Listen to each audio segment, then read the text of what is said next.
Terima kasih Anda masih bersama kami dalam podcast TV Show TV Muhammadiyah, ngobrol sering tanpa boring, cuma di sini tempatnya.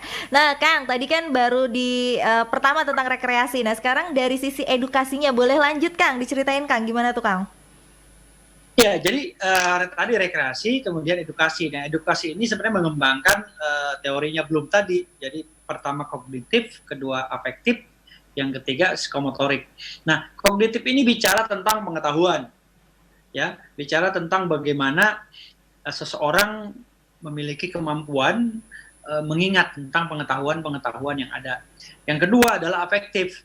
Ini adalah sikap, bagaimana seseorang memiliki kemampuan bersikap. Misalnya dia membedakan baik dan buruk, bersikap benar atau salah, setuju atau tidak.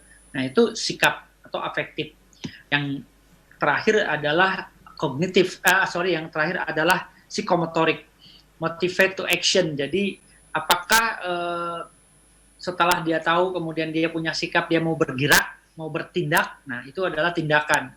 Jadi tiga hal inilah yang mengukur sejauh mana kemampuan seseorang dalam hal edukasi. Nah, dan dari edukasi inilah sejauh mana kita juga bisa mengukur kemampuan seseorang dalam misalnya cinta sama tanah airnya atau nasionalisme tadi.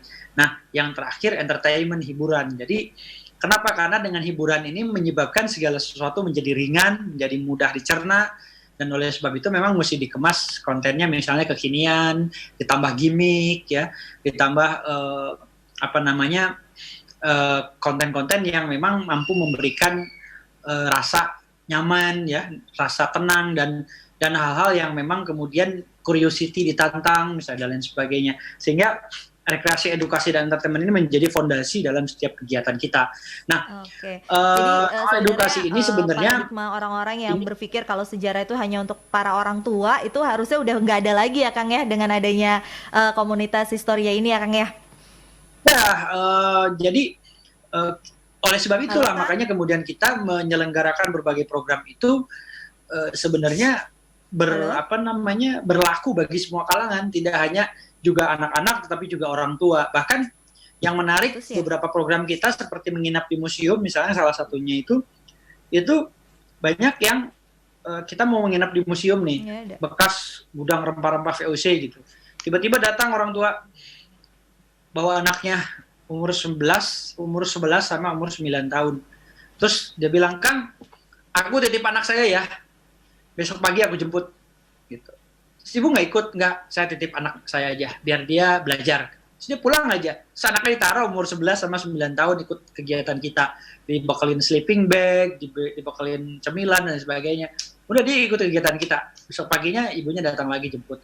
Kayak gitu. Jadi, nah, itu salah satu program kegiatan kita, dan memang proses mengalami itu menjadi penting, dan kognisi afeksi dan psikomotorik ini juga menjadi penting. Dan yang terakhir adalah bagaimana kegiatan ini berkesan. Jadi ada hiburan dan lain sebagainya. Oke, Kang, sebenarnya kalau saya yakin nih dari tahun 2003 ya, Kang, ya, komunitas ini berdiri pasti punya suka duka yang luar biasa gitu. Hal-hal yang Akang pernah ngerasain gitu sih nggak enaknya nih demi memperkenalkan sejarah gitu ke anak-anak muda, pasti kan ada pernah nggak sih, Kang, ngalamin hal-hal yang tidak menyenangkan gitu? Jadi misalnya kayak, aduh kok begini banget ya gitu. Ada nggak sih, Kang, sisi-sisi kayak gitu? Oke, kalau yang sisi-sisi seperti itu sih banyak ya. Artinya selalu ada lah, karena hidup itu kan selalu seimbang antara yang suka dan duka gitu. Nah, tinggal bagaimana kita menangani ketidaksukaan ini atau mencoba memanage rasa suka itu. Jadi, ya, kita sih harapannya memang pengennya sih suka terus gitu ya. Tetapi dalam hidup kan memang mesti adalah hal-hal yang kita tidak bisa pungkiri, tidak bisa hindari gitu. Nah, biasanya itu berdasarkan dari internal, dari dalam diri kita gitu, atau dari luar kita. Kalau dari dalam diri biasanya berkenaan dengan keluarga, ya. Waktu itu saya masih kuliah, hidup dengan beasiswa gitu ya. Kemudian juga masih dibantu oleh orang tua. Nah, biasanya sih uang lebih banyak habis untuk ngurusin kegiatan gitu. Jadi orang tua juga suka nanya gitu, kok uang udah habis lagi gitu, beasiswa juga habis karena ya dipakai untuk kegiatan komunitas gitu. Kemudian kendalanya biasa sih banyak ya, dari kendala finansial salah satunya, kemudian kendala SDM ini yang sering mengganggu sebenarnya, karena dalam hal kegiatan biasanya kita butuh orang-orang yang memang memiliki visi dan misi, memiliki kemampuan yang sesuai harapan, tapi by proses gitu semua itu bisa dihadapi dan bisa diselesaikan dengan baik. Nah, kalau dari luar biasanya tanggapan atau respon dari masyarakat, kita tidak bisa menutup kemungkinan dan menutup diri bahwa apa yang kita berikan di masyarakat itu kadang responnya juga bisa negatif atau positif, ya tergantung cara-cara kita dalam menyelenggarakan sebuah kegiatan atau program. Nah, tetapi ya kembali semua itu bisa dilalui dengan baik. Nah, makin ke sini ya kita menjadi makin kredibel, makin mampu. Kenapa? Karena kita belajar terus dari pengalaman. Dan setiap program itu selalu ada alat ukurnya supaya bisa ditingkatkan, ada evaluasi dan ada tadi evaluasi, kemudian kita bisa reformasi dalam bentuk macam-macam gitu ya nanti programnya. Nah, jadi itu, tetapi biasanya yang paling sering itu adalah soal penghargaan gitu ya. Jadi masyarakat itu kadang tadi menganggap sejarah itu sepele, menganggap sejarah itu nggak ada artinya gitu, menganggap sejarah itu nggak ada manfaatnya. Akhirnya yang menggelutinya juga gitu. Misalnya tiba-tiba gini kan, kita bikin kegiatan wisata sejarah, wisata ke kota tua gitu ya, ke pecinan, ke kampung Cina atau ke kampung Arab gitu, kita bikin tour gitu. Itu gratis untuk masyarakat yang ikut sampai 750 orang gitu. Itu kita bawa, kita bagi berapa kelompok, berapa grup gitu. Terus habis itu kan banyak guru-guru atau peserta atau penonton di TV ya, karena sering diliput sama media gitu. Tiba-tiba ada satu sekolah nih, sekolah lumayan gede, sekolah internasional gitu. Kang, aku mau dong bikin, yuk kita rapat. Ini muridku ada 650-an gitu. Ada anak-anaknya satu sekolah lah, saya lupa satu sekolah atau satu ini, pokoknya banyak deh. Terus tiba-tiba rapat kan kita gitu ya, sudah 2 atau 3 kali rapat gitu. Di akhir pas udah menjelang kita mau eksekusi, ya dulu kita masih polos ya gitu. Tiba-tiba, Kang ini gratis kan ya katanya. Waduh, saya bilang gitu ya. Ini 650 siswa, ini mesti dihandle setidaknya 1:10. Jadi saya butuh sekitar 60-an tim gitu ya. Paling minimal 30 orang untuk bisa handle sebanyak ini gitu. Nah, ini tuh anak-anak yang ikut itu, yes, mahasiswa satu ya. Yang kedua, banyak karyawan yang lagi libur ngerjain. Jadi ada yang volunteer, ya, karyawan PNS itu banyak ya, dan dari berbagai bidang gitu. Nah, mereka ini akan mendampingi. Nah, kalau yang mahasiswa sejarah biasanya yang mendampingi, memandu. Nah, saya bilang ke mereka, yang acara gratis itu ya acaranya komunitas. Ini acara kontribusi mereka sebagai sukarelawanan bikin kegiatan, mereka senang. Tapi kalau giliran kegiatan organisasi atau korporasi, masa nggak dibayar gitu kan, mereka nih ongkosnya, terus kalau bawa motor beli bensinnya gimana, saya bilang. Terus mereka nggak makan siang, yang makan nanti barang kita ya. Terus mereka bener-bener nggak dibayar, saya bilang gitu. Akhirnya nggak jadi gitu, mereka, oh gitu ya Kang, oh iya saya salah. Akhirnya nggak jadi kegiatannya gitu. Ya ampun, saya bilang dalam hati gitu ya, masuk sekolah kamu itu zaman dulu itu ya, masuk sekolah kamu itu ya, SD aja udah 30 jutaan. Waduh. Gitu ya. Giliran kegiatan ini masa 100.000 per orang aja nggak ada, coba aja anggarin, dalam hati saya, tapi saya nggak mau berani ngomong lagi deh. Nah, itu tuh sama kayak kasus saya, dari tahun 2006 saya diundang tuh ke sekolah-sekolah internasional yang ada di TB Simatupang situ. Terus saya diundang jadi guru tamu dari tahun 2006. Saya dikepelin dari mulai 150.000 gitu ya, waktu itu saya masih ingat. Saya pernah sih dikepelin 20.000 ya, sekali nemenin, itu waktu itu saya di Kota Tua, nemenin tamu gitu ya. Itu tahun 2002, 2003 kayak gitulah, saya dikepelin sama orang habis pandu 20.000. Seneng banget. Karena 20.000 waktu itu bisa makan 4 kali zaman saya kuliah gitu. buat 4 kali makan 20.000 itu. Kalau sekarang mungkin sekali makan. Nah, 20.000 waktu itu bisa makan 4 kali zaman saya kuliah gitu. Buat 4 kali makan 20.000. Seneng banget. Karena 20.000 waktu itu bisa makan 4 kali zaman saya kuliah gitu. Buat 4 kali makan 20.000 itu. Kalau sekarang mungkin sekali makan. Nah, tiba-tiba 2006 tuh saya diundang ke sekolah-sekolah gitu ya. Nah salah satunya sekolah yang TB Simatupang itu. Terus dikepelin kan 150.000 gitu.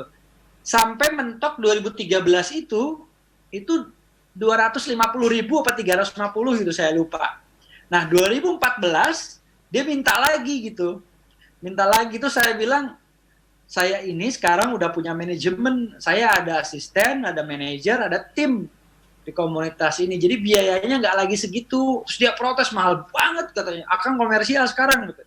Wah, Akang mengkomersialisasikan sejarah lah, apa judulnya gitu ya. Nah itu pengalaman saya tuh. Itu buat saya menggelitik gitu ya. Terus dia bilang, oh Akang komersialisasi sejarah nih, gini-gini. Akhirnya nggak jadi itu kan. Terus akhirnya saya balikin langsung ke dia karena saya bisa ngomong gitu. Ya ampun Mbak, saya bilang itu 2014 ya.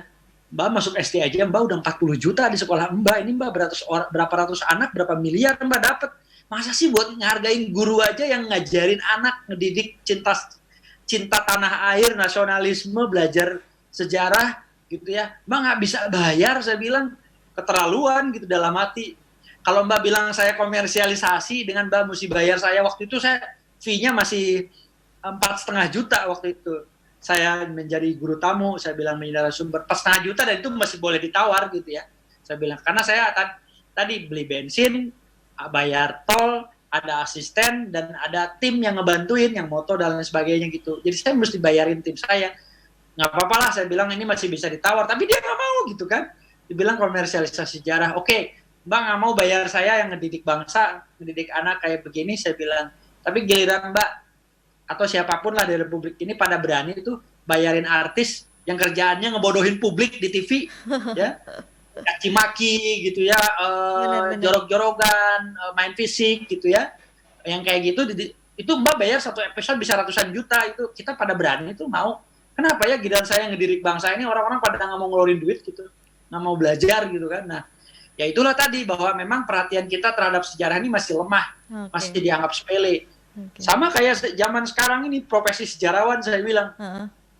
Coba Anda ngomong konsultasi sama dokter. Ada tuh, nih orang tua saya nih mau nanti nih. Orang tua saya bapak saya, bapak mertua, nanti mau operasi, mau operasi gitu. Itu biayanya setengah jam aja ratusan juta gitu ya. Setengah jam itu biayanya gitu. Nah, ini kebayang kan, dokter itu apa bedanya sih sama sejarawan? Saya bilang sama kan, sama-sama kuliah, sama-sama belajar, sama-sama beli buku, sama-sama bayar kuliah. Saya bilang gitu. Kenapa kita nggak bisa menghargai sejarawan? Gitu. Ya dokter menyelamatkan nyawa, iya. Sejarawan itu menyelamatkan bangsa. Saya bilang tidak mungkin ada republik ini di masa sekarang dan kalian bisa hidup nyaman kalau tidak ada perjuangan para pahlawan bangsa, dan tidak mungkin kita bisa bisa menikmati kemerdekaan ini kalau kalian tidak mungkin kita melanjutkan republik ini di masa depan kalau kita nggak belajar sejarah. Sejarah ini fondasi hidup ini. Iya, benar, setuju Kang. Penghargaan terhadap sesama. Misalnya gini, apakah benar republik ini dimerdekakan oleh kita yang umat Islam saja? Saya tanyakan. Oh enggak Kang. Ya, kenapa? Ya kita punya pahlawan agamanya Kristen kok banyak. Ada TB Simatupang, ya, ada Herman Yohanes, gitu. Banyak sekali pahlawan yang Kristen. Ada juga pahlawan dari Cina. Berarti apa? Berarti republik ini dimerdekakan oleh semua umat beragama, oleh semua pahlawan yang juga beda agama dengan kita. Ada dari Cina, Laksamana John Lee, ada dari Papua. Nah, artinya kemerdekaan ini dimerdekakan sama-sama. Jadi orang Islam jangan egois, saya bilang. Orang Islam juga mesti menghargai gitu bahwa republik ini kita dirikan sama-sama. Nah, oleh sebab itu kita mesti jagalah kemerdekaan ini sama-sama. Nah, dalam sejarah kita belajar tentang kebinekaan. Kebinekaan inilah yang mestinya dijaga. Dan kita punya undang-undang dasar, yang Pancasila, kayak gitu. Oke, siap-siap. Kang, kita ngobrolnya kita lanjutin di segmen 3 ya Kang, karena ini semakin seru banget Kang obrolan kita, bener banget. Aku setuju banget gimana caranya kita menghargai sejarah gitu. Nanti juga di segmen berikutnya saya mau nanya nih Kang, kira-kira kalau menurut Akang gitu ya, cara belajar sejarah dulu sama cara belajar sejarah sekarang kaum milenial itu paling perbedaan yang signifikan itu seperti apa? Untuk itu jangan kemana-mana, tetap di podcast TV Show TV Muhammadiyah.